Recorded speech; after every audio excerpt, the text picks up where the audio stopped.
All right, we're pressing rewind again, people. Another season, another bunch of blowout losses.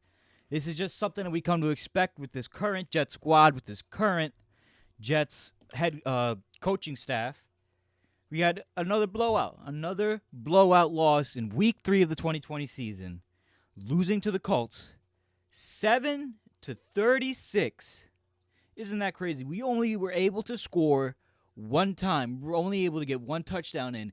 We couldn't even squeeze in one of those trademark Jets field goals that we love to get them over touchdowns. And this one, we got the touchdown over the field goal. That makes you feel a little better, right? Nope, it doesn't, because we got blown out once again by a Colts team, which is way better than us in a lot of aspects, including, no doubt, with coaching. But they're not. This isn't a top team in the league. It can be if everybody gets everything together. Maybe the Colts can get something together. Last year they were really trying. They didn't have the right quarterback for what they needed to get done. And this year, coming into this game with the Jets, we knew it was going to be a challenge. And I knew. I mean, a lot of people knew. We're probably not going to win this game. It's frustrating to see that it was lost so terribly. It was frustrating to see that we lost it on the back of a terrible performance by Sam Darnold. And he's not the only one. But he's one of the biggest surprises that we have here in this loss. Seeing how terrible he played. Last week in my episode, I was saying that we saw that it was not Sam Darnold that was part of the problem here. I was saying that we saw a clear bounce back from week 1 into week 2, and he didn't knock our socks off. He made some decent plays. He avoided a lot of mistakes that he's been making before. That's not the story with this game, man. Sam Darnold played a horrible game, 3 interceptions. He got 1 touchdown, and he did get that touchdown on another one of those plays where he's rolling out. He's got people coming at him. He's escaping the pocket, and he's making a beautiful touchdown throw. It doesn't happen enough. Sam Darnold even states this in his post-game press conference, that he's playing way too inconsistent if he wants to be an NFL quarterback. And as a fan, you got to agree. And I, in particular, really like Sam Darnold, and I like the upsides that he shows. But he's not working with the people that are gonna really bring that out in him. He's not. And it's really sad. It's really sad to see. You got a lot of memes going around now in the Jets community of Big Man Sammy being all sad with black and white photos, and it's warranted. If you saw him in that press conference, Sam Darnold is defeated. Sam Darnold, man, what a waste. What a waste. At least so far, man. If he wants to stay on this roster, he's got to knock our socks off for the rest of the season. And really impress Joe Douglas, because I don't know how much Joe Douglas came into this season looking like he wasn't even trying. It's what it felt like. That's what it felt like with a lot of these roster moves. Like he wasn't even trying. Like he was saving all the money for next year after he pushes the refresh button on the head coach, gets a new head coach, and that's what it looks like we're gonna have. It looks like, for now, right now, we got rumors swirling that we are gonna be getting a new head coach. Talks are being had between the New York Jets higher ups and some really top end coaching agents, or at least one. And this is coming from Colin Cowherd. A lot of people. I've noticed this in some of the videos that are coming out right now. I don't really understand. I mean, I kind of get it. If you don't know what Colin Cowherd is, he's a dude over Fox, I think. I believe it's Fox.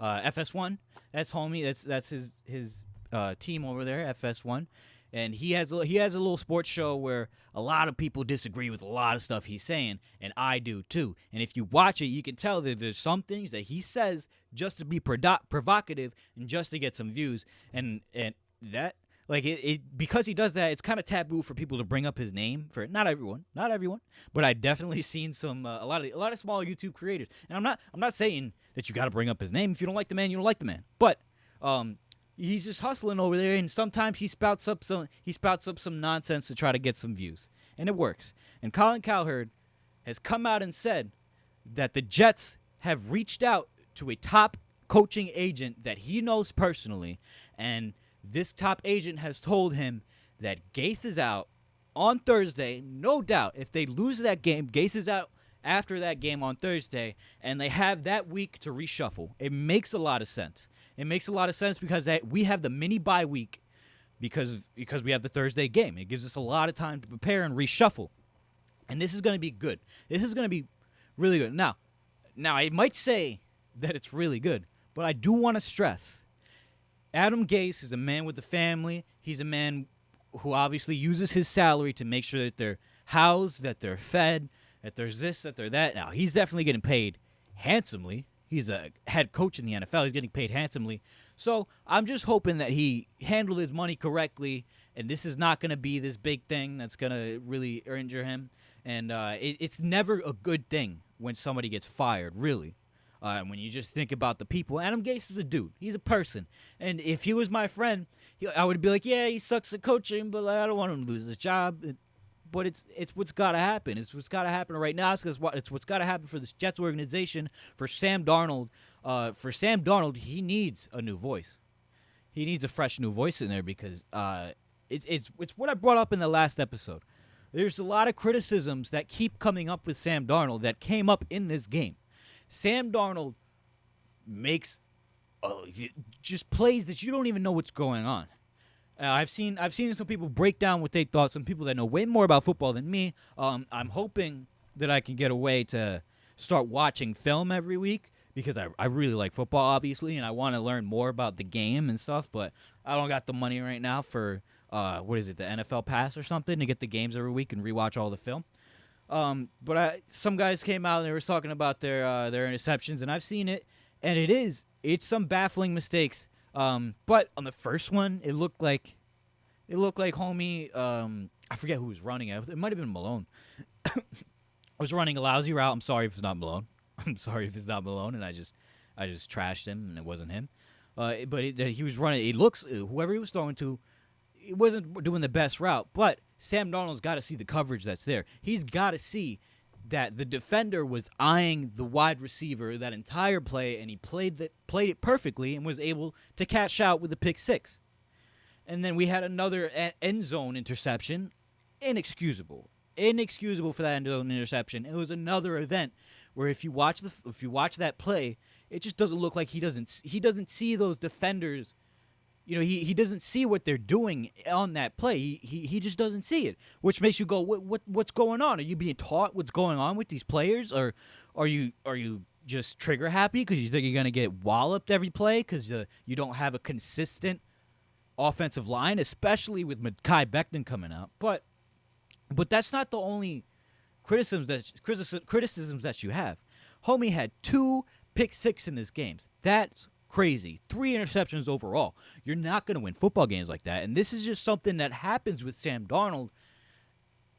This is what we've seen. We've seen this his rookie year. We've seen this his second year. Now we've seen it in 3 games. We've seen multiple instances of mistakes like this. And that's not the only mistakes. Sam Darnold also has a tendency to not put the ball in the right spots sometimes.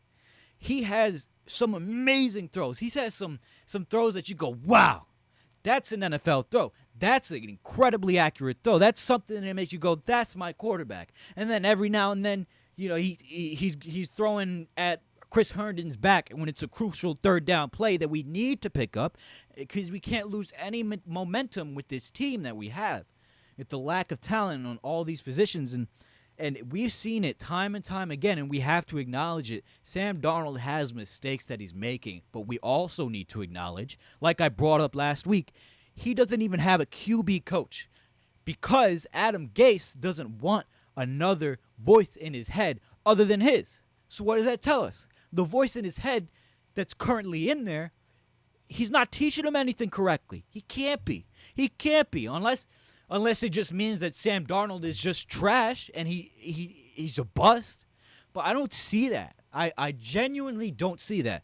And I definitely, you know what I see? I see the Jets getting rid of him after this season, especially if we get the first round pick. If we get the first overall pick, I mean, it probably means Sam Darnold played really bad. Denzel Mims, I guess, played really bad, which we haven't seen anything of him.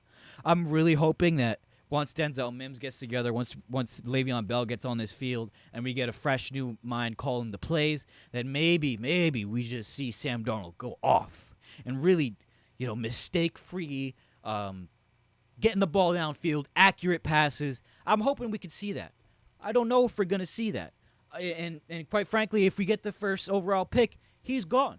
He's gone, and it's because Joe Douglas, he can't have any faith in him in the Jets. Maybe he just needs a new, fresh, clean start somewhere else with a better coach, with a better coaching system, better wide receivers, this, and that. Maybe that's what his need, but I don't believe Joe Douglas is gonna just say, oh, let's continue with this guy.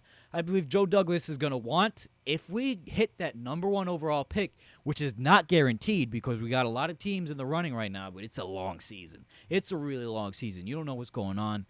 You don't know if some teams could bounce back, see what happens here. I don't believe we're gonna bounce back, and a lot of it has to do with our roster.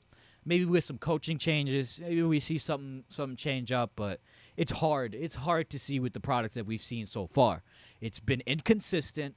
The coaching has been terrible, and who knows if the defense hasn't been any better. So who knows if putting Greg Williams at the helm is going to change anything.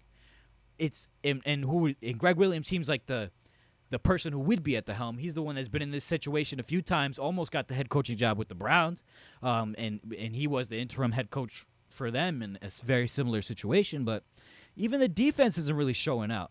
And I don't want to hear anything else coming out of Bradley McDougall's mouth about the practices, about criticizing any other players. Homie gives up. Everybody's giving up at this point. You're just seeing arm tackles everywhere. The players, the offensive players of the Colts is just running right on by, busting through all these tackles because everybody's just making business decisions on the field. They're not taking those tackles. They're not taking those hard hits. And it's clear, it's obvious, and it sucks to see. Where's the leadership? There is no leadership. Our leadership is over in Seattle with a groin injury, not even on the field, and he's still rooting his team on. That's where it is. That's where our leadership is. We just got rid of him, and that's why we're going to get rid of Sam Darnold, because we can't keep promising players here. And that's what I believe. Unless Sam Darnold just knocks our socks off, and Joe Douglas socks got to be out the window, bro. If Sam Darnold is going to stay here, unless he does that, he's gone. He's gone because it's been 2 years of inconsistent product, and I don't see Joe Douglas hanging him around, but maybe there's a slight chance that things change when the coaching staff changes, but I don't see it. I don't really see it because there's no talent on the field. There's no talent on the field, but who knows? Who knows? I'm obviously going to hope that it does work out, but it's so hard to tell with this team. This team never puts a consistent product on the field. They've been doing it for years, for almost as long as I've been a Jet fan here, and it sucks to see. And listen, man, it's what can we do? It's another season wasted at this point. We're just pushing the reset button on the coach again. Hopefully we get some great candidates in here, and hopefully Joe Douglas knows what he's doing, and that's all you can say. It doesn't look like he knows what he's doing with this current roster. He hasn't made any real moves to try and improve that wide receiver room. He picked up Denzel Mims, obviously, and he picked up Rashad Perriman.